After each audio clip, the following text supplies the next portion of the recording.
And I do appreciate the comments. I appreciate the amendment, rise in support of it. And we also say that as a graduate of Texas A&M, I'm a big fan of the University of Alabama. I think they're just terrific.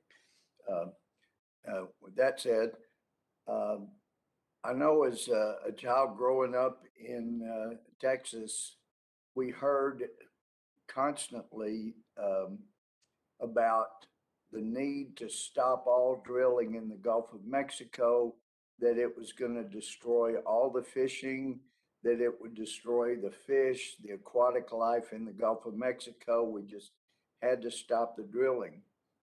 Years later, we come to find out that just as Mr. Westerman and Mr. Carl have indicated, those drilling rigs became extremely attractive for fishermen because the fish were increasing. They loved the drilling rigs as habitat.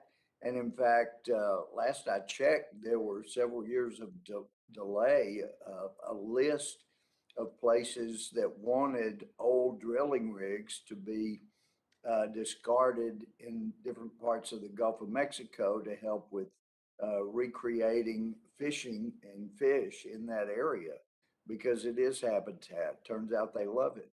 I know there's this line of thinking that says, gee, if man's involved, then it's terrible for nature. But those of us that have national forests know if man goes in and cleans the underbrush, creates fire lanes, you don't have as big a problem with forest fires once they get started. And they're easier to put out. They don't go as far. Same with fishing. Unless you have someone like we had some years back, British Petroleum, we had hearings and had learned that there were nearly 800 egregious safety violations that British Petroleum had out on the Deepwater horizon, whereas other similar rigs had maybe 1 to 10. They had nearly 800.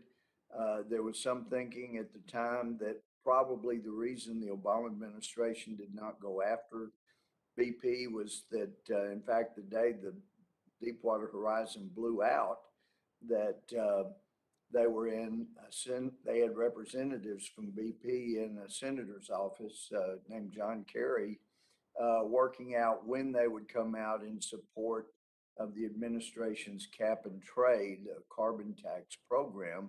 They were going to be the first big oil company to do that.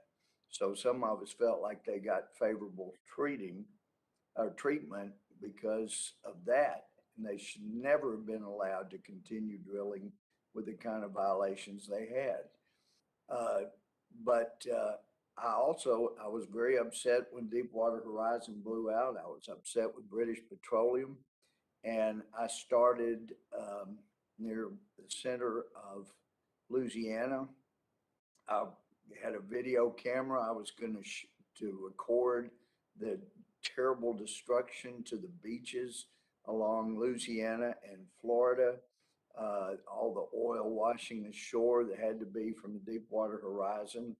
And everywhere I went, I said to the locals, where's the oil? And they said, oh, you need to go about 10 miles further east.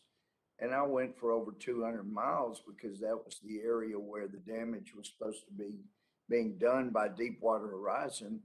And there never was anything worth filming anywhere, but constantly go east, and about 10 miles, that's where the real damage was.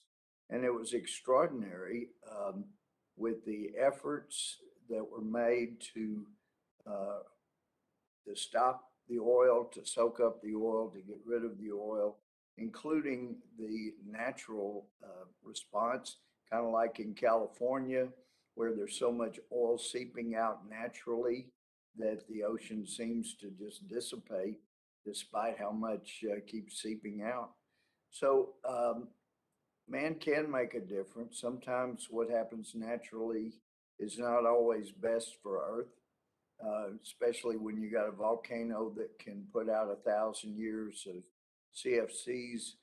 You know, it's kind of tough to compete with nature and some of the destructive damage there, but drilling rigs, pipelines can be very helpful to the fishing population.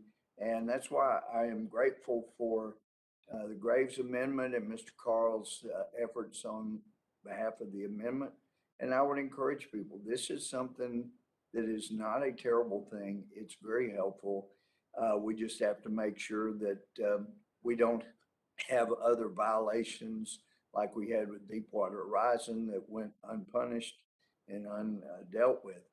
But I think it's a good amendment and I support it and I encourage everybody else to. But I don't know who that distinguished professor looking guy is.